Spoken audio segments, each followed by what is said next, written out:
Hey yo, welcome to Pimp Your Food. Palagi bang spaghetti matamis? Try mo gawing savory. Magluto tayo ng squid ink pasta aka pasta negra. Let's go! Yung iba siguro hindi magugustuhan ang itsura nitong iluluto natin, pero give it a chance. Tikman nyo muna bago nyo sigahan, di ba? Meron ako ditong pusit, nilinis ko na yan, hiniwa, tapos hiniwalay ko yung ink sac o yung naglalaman ng tinta ng pusit.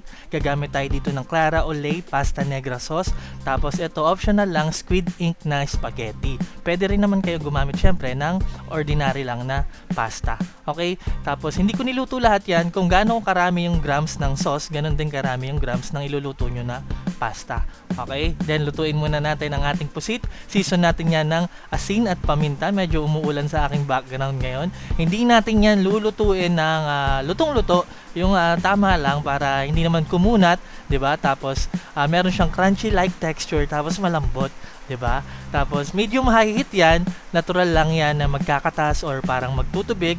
Okay lang 'yon, sama natin 'yan, may lasa 'yan, sasama natin 'yan sa ating sauce. Okay, lutuin natin 'yan. Pwede niyo rin 'yan lutuin sa butter kung gusto niyo ng mas malasa. Yan, tapos set aside muna natin. Tapos mag-isa tayo dyan ng aromatics natin, bawang at sibuyas. Ayan, syempre, pwede rin kayong gumamit ng butter dyan kung gusto nyo mas malasa, di ba? Ayan, gisa natin. Tapos itong susunod na ingredient, optional lang, pero talagang magpapasarap dito. Gagamit ako dito ng Pimp Your Food crab paste. Gawa yan sa purong alige. Kaya naman talagang malasa at masarap. Ayan, kung gusto nyo bumili nyo yan, mabibili nyo yan sa Shopee. Search nyo lang ang Pimp Your Food. Cash on delivery yan nationwide. Nako, kung sa mga nakatikim na makikita niyo yung mga reviews, talagang okay yan. Okay, once na nagisa na natin, sama na natin dyan ang ating ink sac. Tapos i-activate natin yan gamit ang ating pasta water. Mapapansin nyo yan, mag-iitim na yan. Yan, lalabas na yung tinta ng ating pusit. Bakit ako may pasta water? Kasi niluto ko na po yung spaghetti. Hindi ko na lang na video, alam nyo naman yon. Pero syempre, 10 minutes ang cooking time yan.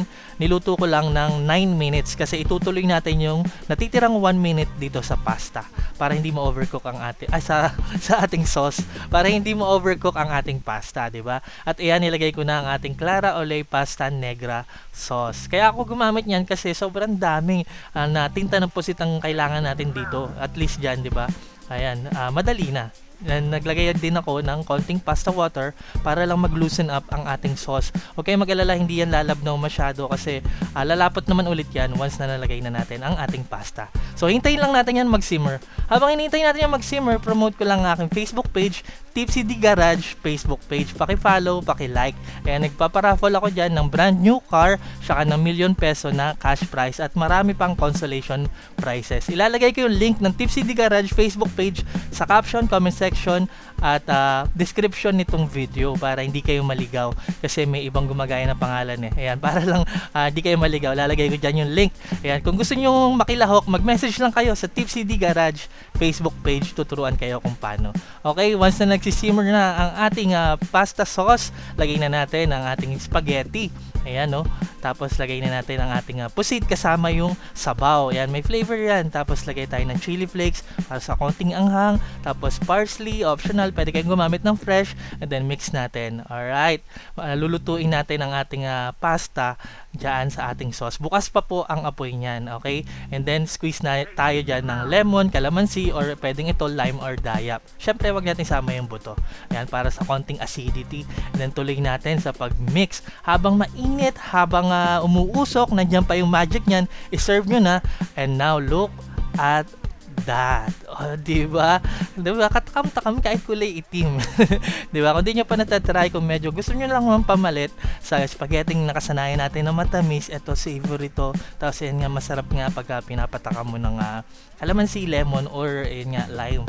Nako, sobra sarap niyan. Medyo may presyo lang na, pero kung paminsan-minsan naman, 'di ba, maiba lang at makatikim ng masarap, 'di ba? Promise. Subukan niyo tong recipe na to at talaga naman mapaparap ka na lang sa sarap.